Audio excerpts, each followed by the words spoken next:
जीवन में अक्सर आपको कई तरह की समस्याओं से गुजरना पड़ता है। कभी अपना सर्वश्रेष्ठ बाहर लाने के लिए, कभी खुद को मजबूत बनाने के लिए और कभी खुद को अपने स्पिरिचुअल सेल्फ और डिवाइन पावर यानी कि दैवीय शक्ति के साथ अधिक गहराई से जोड़ने के लिए। ये टेस्ट्स, ये एग्जाम्स कठिन हो सकते हैं, लेकिन आपके आंतरिक विकास के लिए ये आवश्यक हैं। इस वीडियो में मैं 6 प्रमुख स्पिरिचुअल टेस्ट के बारे में बताने जा रहा हूं, जिनका सामना आपकी लाइफ की रियलिटी के बेटरमेंट की ओर शिफ्ट होने से पहले कभी भी आपको करना पड़ सकता है। यहां तक कि आप पाएंगे कि आप में से कुछ लोग इन्हीं में से किसी न किसी टेस्ट के दौर से गुजर रहे होंगे। मैं एक्सपेक्ट करूंगा कि जो लोग ऐसे किसी भी दौर से गुजर रहे हों, अगर मुझे कमेंट में बताना चाहें तो शायद मैं उनकी कुछ और मदद कर पाऊंगा।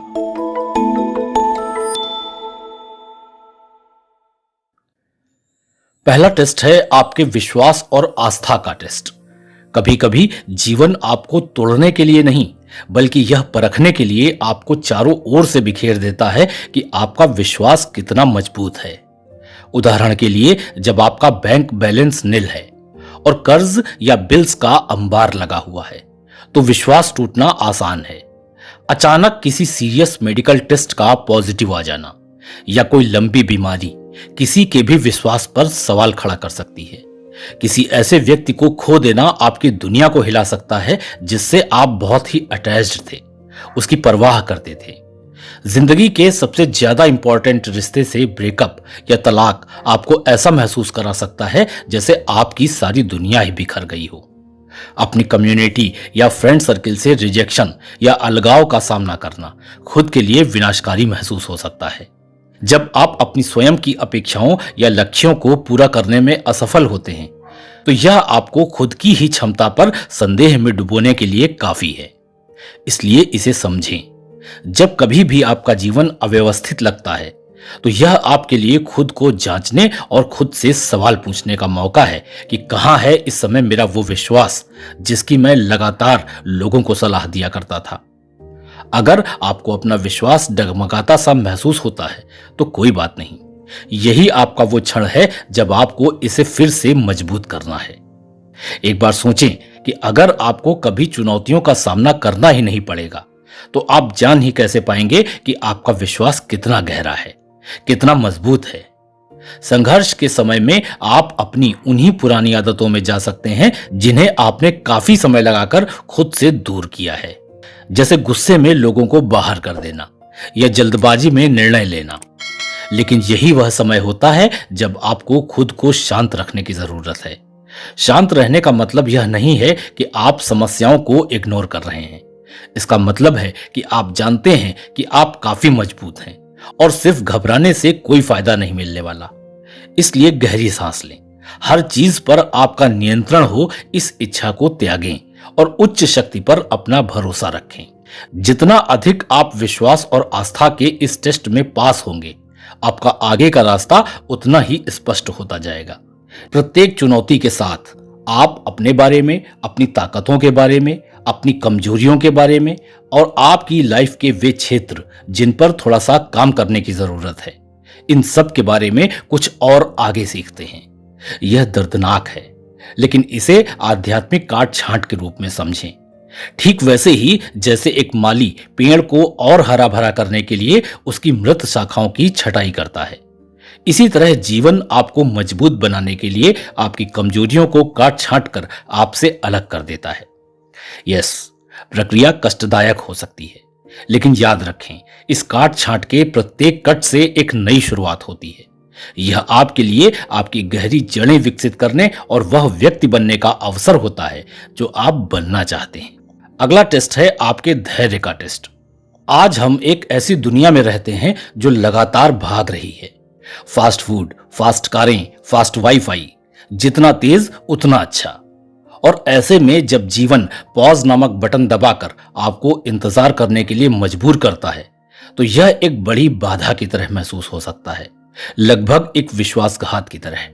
लेकिन क्या होगा कि अगर मैं कहूं कि आपकी लाइफ का यह पॉज यानी कि यह इंतजार एक हॉल्ट नहीं है, बल्कि अपने आप में एक परीक्षा है।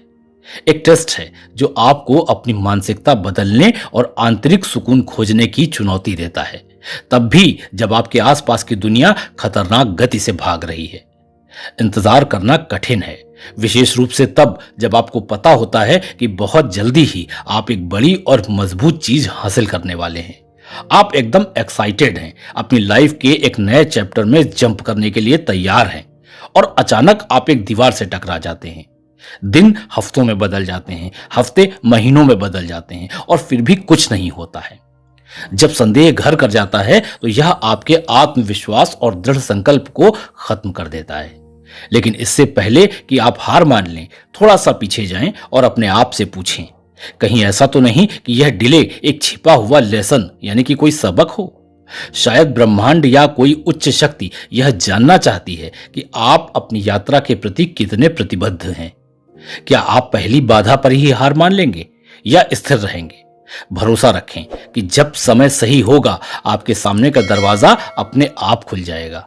जब आपका धैर्य जवाब दे देता है, यहां तक कि आपका मन इरिटेट होकर चिल्लाने का करने लगता है कि आखिर कुछ हो क्यों नहीं रहा है, उस वक्त गहरी सांस लें।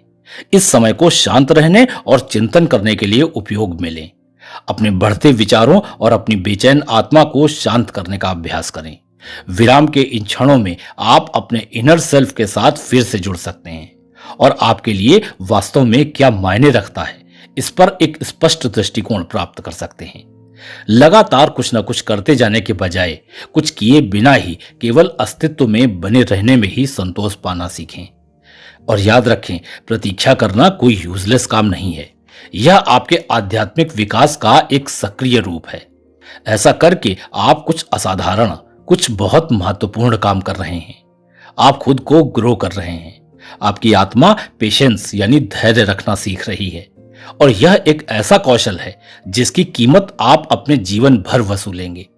यह एक बहुत ही ब्यूटीफुल ट्रुथ है कि आप जितना अधिक इंतजार करेंगे, परिणाम उतना ही अधिक फायदेमंद होगा। और फिर एक दिन जब आप जिस चीज का इंतजार कर रहे थे, अंततः वह आ जाती है, तो आपको न केवल उसे प्राप्त करने की खुशी मिलती है, बल्कि आपको उस यात्रा के लिए भी गहरी सराहना मिलती है जो आपको वहां तक ले गई। आप न केवल अपने डेस्टिनेशन को वैल्यू देते हैं, बल्कि उस घुमावदार अप्रत्याशित रास्ते को भी महत्व देना सीख जाते हैं जो आपको वहां तक ले गई। अगला टेस्ट है टेस्ट ऑफ डिटैचमेंट यानी कि अलगाव का परीक्षण। इमेजिन करें कि आपने अपने हाथ में एक पक्षी को पकड़ रखा है।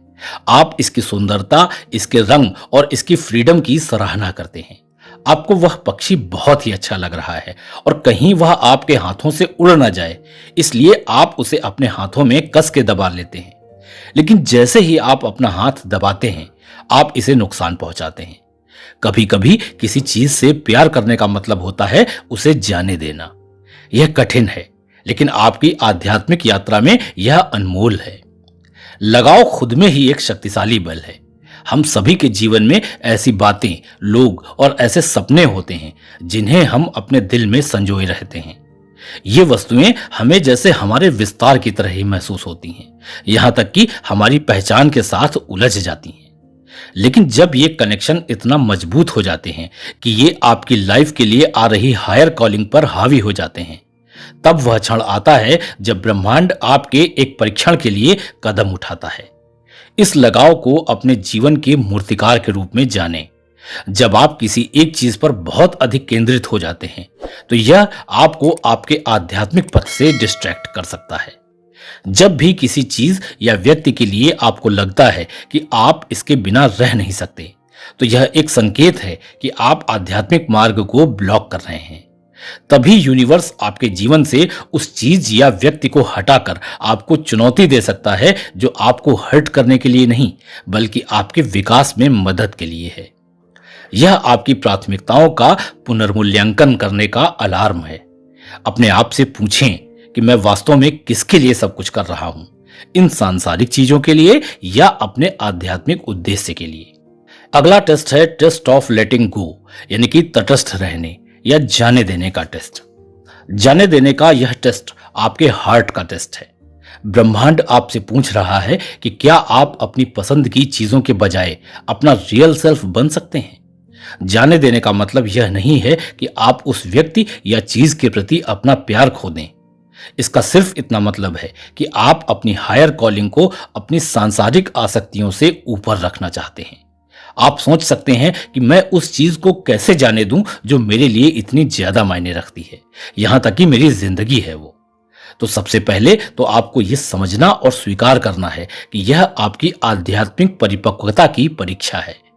एक बार जब आप इसे पहचान लेते हैं तो आप अपना ध्यान इस बात पर केंद्रित करना शुरू कर सकते हैं कि आप क्या खो रहे हैं और क्या हासिल करने वाले हैं, जो है आपकी सोल के साथ आपका बेहतर अलाइनमेंट, डिवाइन पावर के साथ आपका और गहरा संबंध और एक अधिक फोकस्ड फुलफिल्ड लाइफ। लेटिंग गो यानी जाने देना अपने खुद के और दिव्य ईश्वर के प्रति साहस और प्रेम का कार्य है। आप जितना ज्यादा इस टेस्ट को पास करेंगे, अपने सच्चे स्वरूप और अपने अल्टीमेट मिशन के उतने ही करीब पहुंचेंगे।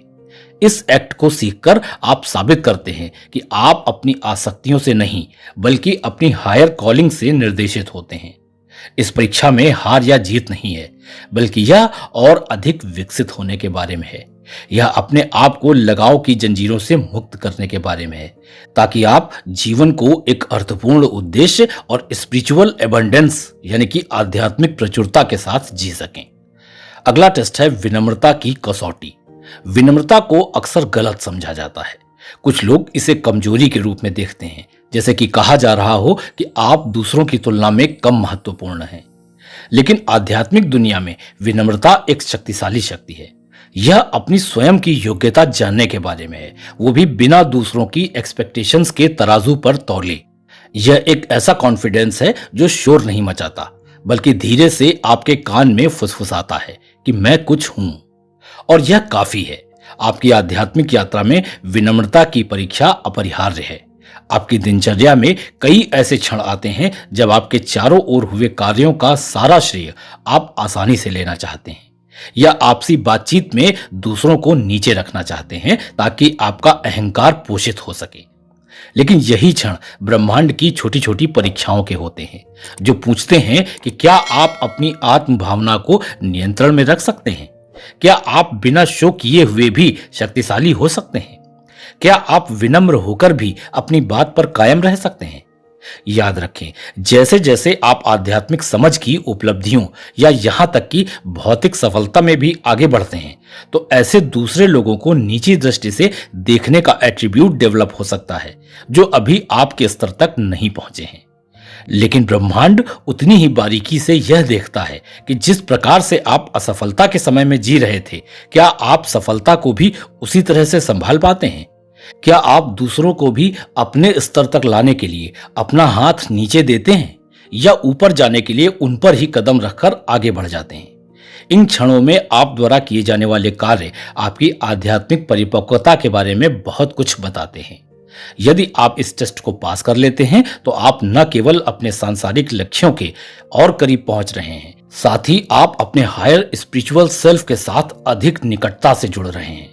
आप साबित कर रहे हैं कि आप बड़ी जिम्मेदारियों, गहरे रिश्तों और सार्थक प्रभाव से भरे जीवन के लिए तैयार हैं।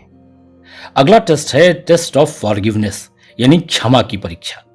क्षमा एक साधारण कार्य की तरह लग सकती है, लेकिन यह आपके सामने आने वाली आध्यात्मिक परीक्षाओं में सबसे अधिक चुनौतीपूर्ण है। अपने दिल में द्वेष को पाले रखना, अपने दिमाग में गलतियों को दोहराना या गुस्से को पनपने देना बहुत ही आसान काम है, क्योंकि अक्सर यह दूसरों के संबंध में होते हैं। लेकिन क्षमा दूसरे व्यक्ति के बारे में नहीं है, यह स्वयं को मुक्त करने के बारे में है। जब आप क्षमा करते हैं तो आप उन जंजीरों को तोड़ देते हैं जो आपको दर्द, क्रोध और एक ऐसे अतीत से बांधे रखती है जिसे आप बदल नहीं सकते। और ब्रह्मांड की आपकी परीक्षा लेने का एक तरीका यह भी है कि वो अक्सर आपके जीवन में ऐसे लोगों या परिस्थितियों को लाता है जो आपकी क्षमा करने की क्षमता को चुनौती देते हों। यह किसी पुराने घाव या ताजा विश्वासघात के रूप में हो सकते हैं। परीक्षा तब शुरू होती है जब आपके पास अपने गुस्से या नाराजगी को जाहिर करने का हर कारण मौजूद हो, लेकिन आप जाने देना चुनते हैं। इसका मतलब यह नहीं है कि जो हुआ वह ठीक है। इसका मतलब है कि आप उस जगह टिक जाने की बजाय आगे बढ़ना प्रेफर कर रहे हैं। क्षमा वह चाबी है जो उस भारी से भारी दरवाजे को खोल देती है, जिसके खुलने से शांति और आध्यात्मिक विकास का रास्ता खुलता है। यह आपको आक्रोश के अंधेरे से दूर नई संभावनाओं के प्रकाश में चलने की अनुमति देता है। यदि आप क्षमा करने के इस टेस्ट को पास कर लेते हैं, तो आप संकेत दे रहे हैं कि जो मेरे साथ हुआ मैं उससे बड़ा हूं, मैं अपने अतीत से अधिक मजबूत हूं और अब मैं अपने अंतहीन आध्यात्मिक विकास के भविष्य के लिए तैयार हूं। यह टेस्ट केवल इतना ही नहीं है कि आपने क्षमा कर दिया, यह टेस्ट अपने दिल में गहराई से महसूस करने के बारे में है। जब उस व्यक्ति या घटना की याद आने से आपके अंदर किसी भी प्रकार की भावनाओं का तूफान नहीं उठता है, तो आप जान जाते हैं कि आपने वास्तव में उसे क्षमा कर दिया है और उसे स्वीकार कर लिया है। इस स्थिति में पहुंचना आसान नहीं है, लेकिन यह वह जगह है जहां आपको अपने हायर सेल्फ के साथ मिलकर गहरी शांति का अनुभव होता है। जब आप क्षमा करने के लिए संघर्ष कर रहे हों, तो याद रखें कि यह आपके विकास के लिए बनाई गई एक आध्यात्मिक परीक्षा है। वास्तविक सीख लेने के लिए कुछ दिनों के दर्द के पार जाकर देखें। अपने आप से पूछें कि यह मुझे क्या सिखा सकता है, मैं अपने विकास के लिए इस स्थिति को कैसे उपयोग कर सकता हूं। हो सकता है कि उत्तर तुरंत ना आए, लेकिन वे आएंगे, और जब वे ऐसा करेंगे तो आप पाएंगे कि आपने न केवल एक परीक्षा उत्तीर्ण कर ली है, बल्कि अपने आध्यात्मिक पथ पर एक महत्वपूर्ण मील का पत्थर पार कर लिया है। प्रत्येक आध्यात्मिक परीक्षा, चाहे वह विश्वास की हो, धैर्य की हो, वैराग्य हो, विनम्रता हो या क्षमा हो, आपको एक मजबूत, ईमानदार और अधिक आध्यात्मिक व्यक्ति के रूप से अलाइन करती है। ये टेस्ट्स फिलहाल टफ लग सकते हैं, लेकिन ये आपको एक ऐसी वास्तविकता के लिए तैयार कर रहे हैं जो आपकी आत्मा के उद्देश्य से पूरी तरह मेल खाती है। और यह मेरी विनम्र प्रार्थना है कि आप इन आध्यात्मिक परीक्षाओं में पास अवश्य हों। अगर यह वीडियो आपके लिए कुछ कर सका है, तो अपनी भावनाएं मुझ तक कमेंट के माध्यम से अवश्य पहुंचाएं। आप जानते हैं कि आपके कमेंट्स मुझे आपको और अधिक एम्पावर करने में कितना सहयोग करते हैं। साथ ही वीडियो को उन सभी सोल्स के साथ शेयर करने की कोशिश करें जिनकी आप केयर करते हैं, क्योंकि ये पल हम सब की लाइफ में कभी न कभी आते ही आते हैं, किसी की आज तो किसी की कल। और अगर हम पहले से मजबूत हैं तो जिंदगी कितनी आसान हो जाती है, ये आप सब जानते हैं। फिर मिलता हूं, टेक केयर।